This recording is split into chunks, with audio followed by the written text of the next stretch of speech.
Wala kang jowa. Hindi ka crush ng crush mo. Hindi ka naging priority. At higit sa lahat, hindi magiging kayo.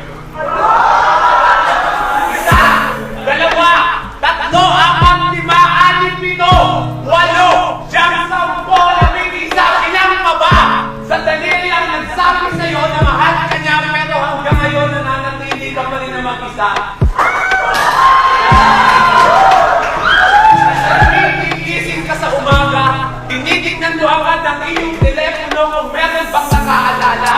Pero iyong naalala na meron na nga pala siya ibang inaalala.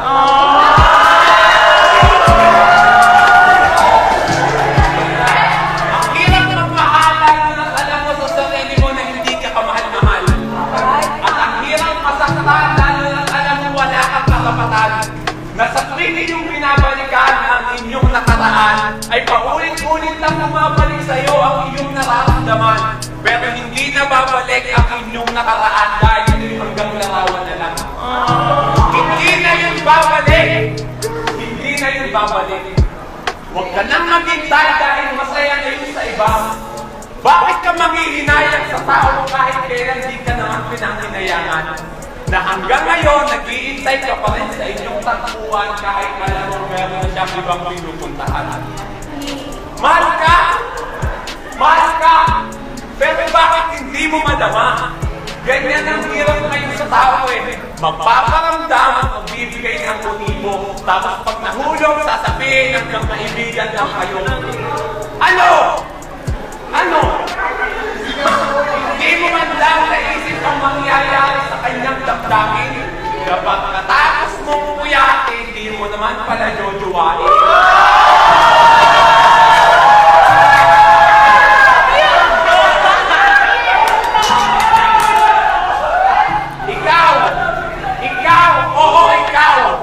Ikaw na nakakulong sa inyong nakaraan. Magtigil-itigil-tigilan mo na dahil hindi mo trabaho magmahal ng may mahal ng iba. Kaya tama na. Tama na. Ipakita mo sa kanya na kaya mo wala siya. Ipakita mo sa kanya na kaya mong sumaya ng hindi dahil sa kanya.